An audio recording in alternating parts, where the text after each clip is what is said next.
Hello बच्चों, क्या हाल चाल। Good morning, good evening, good afternoon, as the case में भी। आप मेरे साथ चैप्टर 1 कर चुके और मैंने कहा था 1 से पहले 5 कर लेना, तो 1 से पहले आपने 5 किया। 5 से पहले आपने एक इंट्रोडक्शन क्लास करी। Introduction chapter 5 chapter 1। आज शुरू करा रहा हूं मैं आपके साथ चैप्टर 2 टर्म्स वाला, जिसके अंदर आपको टर्म्स के बारे में पता लगेगा, जो आपको आगे बड़ा हेल्प करेगा। बेसिकली थियोरेटिकल चैप्टर है, लेकिन अगर आपको इसकी नॉलेज है तो आपको आगे वाली चीजें समझने में बहुत आसानी होगी। तो स्टार्ट करते हैं बच्चों टर्म चैप्टर 2। पहली बेसिक टर्म आपको दे रखी है एंटिटी। एंटिटी क्या है बच्चों? कोई भी ऐसी यूनिट जो आपकी एक्टिविटी, इकोनॉमिक एक्टिविटी कर रही है। तो कोई भी इकोनॉमिक यूनिट जो इकोनॉमिक एक्टिविटी कर रही है, जिसमें बिजनेस एंटिटी भी होगा और नॉन बिजनेस एंटिटी भी होगा। बिजनेस एंटिटी वो जो बिजनेस एक्टिविटी कर रही है, नॉन बिजनेस एंटिटी वो जो चैरिटेबल काम कर रही है, यानी बिजनेस एक्टिविटी नहीं कर रही। क्लियर? आओ देखिए। Entity means an economic unit. Entity means an economic unit which performs economic activities. Which performs economic activities. Entities are of two types, business entity, non business entity. Business entity वो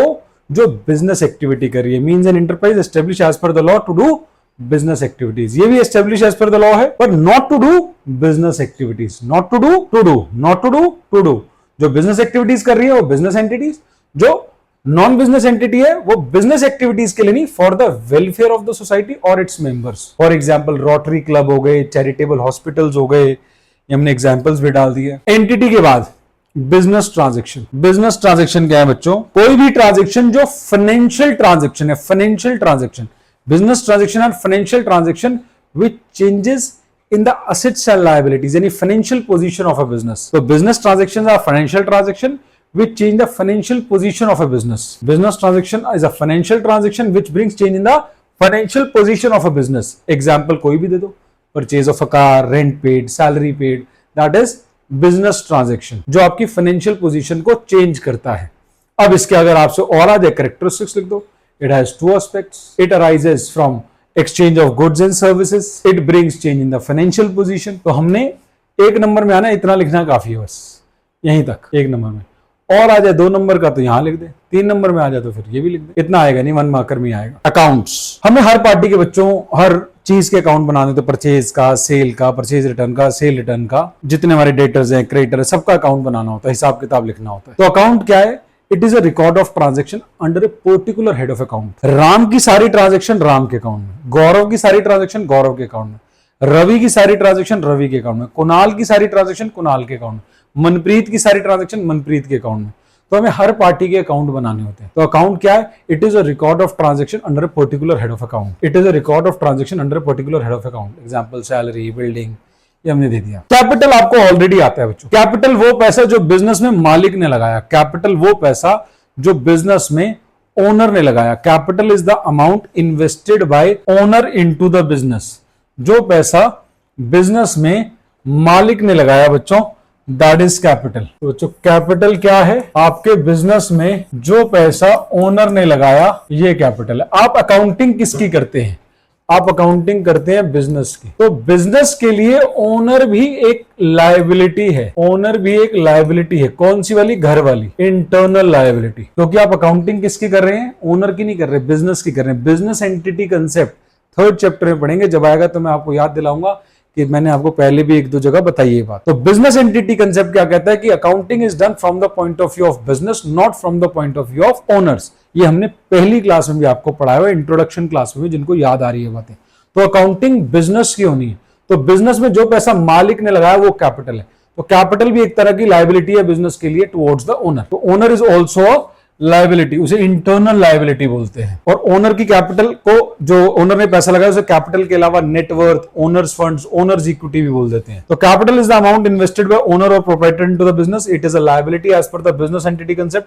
capital is also known as net worth, owners equity, owners fund. तो this is also known as capital. Drawings, drawings क्या है बच्चों? जो पैसा business में मालिक ने अपने पर्सनल पर्पसेस के लिए निकाल लिया, दैट इज कॉल्ड ड्राइंग। और ड्राइंग से बच्चों कैपिटल रिड्यूस होती है। तो drawing is the amount of cash और गुड्स और other asset taken by the proprietor for his personal purposes, personal use कह लो, पर्सनल पर्पसेस कह लो। तो drawing is the amount withdrawn और गुड्स और asset used by the proprietor for his personal purpose. Drawing reduces the capital. Liability, liability, liability बच्चों दो प्रकार की। पहले अगर लायबिलिटी का हम कैटेगराइजेशन करें तो घर वाली, बाहर वाली, यानी मालिक का पैसा इंटरनल लायबिलिटी, और बाहर वालों का पैसा यानी एक्सटर्नल लायबिलिटी। तो इंटरनल लायबिलिटी तो हो गई capital, the amount invested by owner, और जो बाहर वालों ने लगाया that is external liability. External liability फिर दो प्रकार की होंगी, करंट लायबिलिटी और नॉन करंट लायबिलिटी। सर अब ये क्या होती है? जिनका पैसा हमने बिजनेस में लिया और उनको वापस करना है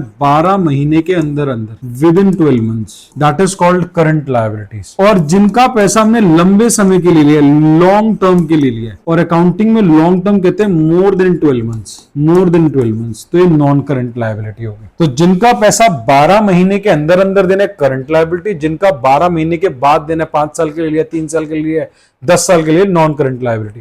ये दोनों बाहर वाले हो गए। जो मालिक का पैसा है वो इंटरनल लायबिलिटी कैपिटल। आओ बच्चों देखते हैं, बहुत ही इजी लैंग्वेज में आपके लिए लिख दिया, आपको बुक से बनाई हुई लैंग्वेज, कोई भी समस्या नहीं है। आप अपने टीचर को भी दिखा सकते हैं कि मैम मैंने नोट्स बनाए हैं, क्या इसके आप मार्क्स काटोगे तो नहीं। आपकी बुक से भी आप चेक कर सकते हैं, ये सर यही लिखा हुआ किताबों में भी। तो liability means the amount owed by the business, जो बिजनेस ने किसी का देना है। Liability may be of two types, internal जो पैसा मालिक ने लगाया, एक्सटर्नल जो बाहर वालों ने लगाया। Amount owed to owner, amount owed to outsider. अब एक्सटर्नल वाली दो प्रकार के, current, non current.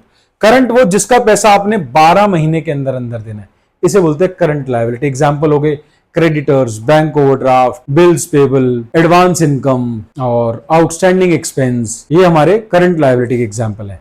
Non current liability जो 12 महीने से बाद वाली है, बैंक से लोन ले लिया, टर्म लोन, फाइनेंशियल इंस्टीट्यूशन से लोन ले लिया, डिबेंचर्स इशू कर दिए कंपनी ने, बॉन्ड्स इशू कर दिए किसी कंपनी ने, तो वो होगी नॉन करंट लायबिलिटी। तो उसके एग्जांपल्स भी लिख दिए, तो करंट, नॉन करंट। होप आपको लायबिलिटी क्लियर है। अगला क्लास असेट्स, अगली टर्म है असेट्स। असेट्स जो हमारे को फ्यूचर में बेनिफिट देंगे, जो हमारे को फ्यूचर में बेनिफिट देंगे। मेजर क्लासिफिकेशन इसकी आगे बच्चों 3, non current assets, current assets और नकली असेट्स, जो असेट्स है ही नहीं, फिक्टिशियस असेट्स, ब्रैकेट में लिखते हैं losses not written off. Non current assets क्या होते हैं? क्लास वो असेट जो मैंने खरीदे हैं बिजनेस में यूज करने के लिए, अपना ऑपरेटिंग एक्टिविटी को चलाने के लिए। जैसे मैंने अपना बिजनेस करूं तो मैंने एसी खरीदा हुआ है, ये टीवी जिसमें मैं पढ़ा रहा हूं, डिजिटल बोर्ड कहते हैं, तो डिजिटल बोर्ड खरीदा हुआ है, तो ये मेरे नॉन करंट एसेट्स है जो मैंने अपनी ऑपरेटिंग एक्टिविटी के लिए खरीदे हैं, जो मैंने बेचने के लिए नहीं खरीदे हैं। Got it? करंट एसेट्स वो जो 12 महीने के अंदर अंदर मनी में कन्वर्ट हो जाएंगे, मनी में कन्वर्ट हो जाएंगे, which will be converted into cash within 12 months, जो 12 महीने के अंदर अंदर कैश में कन्वर्ट हो जाएंगे। एग्जाम्पल, जिनको मैंने माल बेचा है वो मुझे पैसा दे देंगे, मेरे डेटर्स। जिन्होंने मुझे कागज का टुकड़ा दिया, अब ये हम आगे वाली टर्म में करेंगे, बीआर, बिल्स रिसीवेबल। मेरी दुकान पे स्टॉक पड़ा है, स्टॉक, प्रीपेड एक्सपेंस एक्सेट्रा, तो ये सारे मेरे करंट एसेट्स हैं। नॉन करंट एसेट्स जो मैंने बिजनेस में अपने ऑपरेटिंग एक्टिविटीज के लिए लिए, इसकी कैटेगराइजेशन आ जाएगी फिर फिक्स्ड एसेट्स और इन्वेस्टमेंट्स। फिर फिक्स्ड एसेट्स के अंदर आ जाएंगे टेंजिबल, जिनको छू सकते हैं, और इनटेंजिबल, जिनको छू नहीं सकते हैं। Tangible, intangible. टेंजिबल के अंदर हो गए प्लांट एंड मशीनरी। टेंजिबल के अंदर बच्चों हो गया plant and machinery, plant and machinery, furniture, building, motor vehicles, ये सारे टेंजिबल के एग्जांपल्स हो गए एक्सेट्रा। इनटेंजिबल के हो गए जिनका फिजिकल एग्जिस्टेंस नहीं है, goodwill, patent, copyright, trademark etcetera. Investment के अंदर आ गया, आपने इन्वेस्टमेंट कर रखी है शेयर्स में, गोल्ड में, किसी कंपनी के डिवेंचर्स खरीद लिए आपने, तो ये आपकी इन्वेस्टमेंट हो गई। तो non current asset, fixed assets, investment. Fixed asset में टेंजिबल, इनटेंजिबल। करंट एसेट्स वो जो 12 महीने के अंदर अंदर मनी में कन्वर्ट हो जाएंगे। फिक्टिशियस एसेट वो लॉसेस जो अभी राइट ऑफ नहीं हुए हैं। नकली एसेट, फिक्टिशियस मतलब नकली। फिक्टिशियस वर्ड आप कई जगह पढ़ेंगे, जब आप टीवी सीरियल देख रहे हैं तब भी पढ़ेंगे।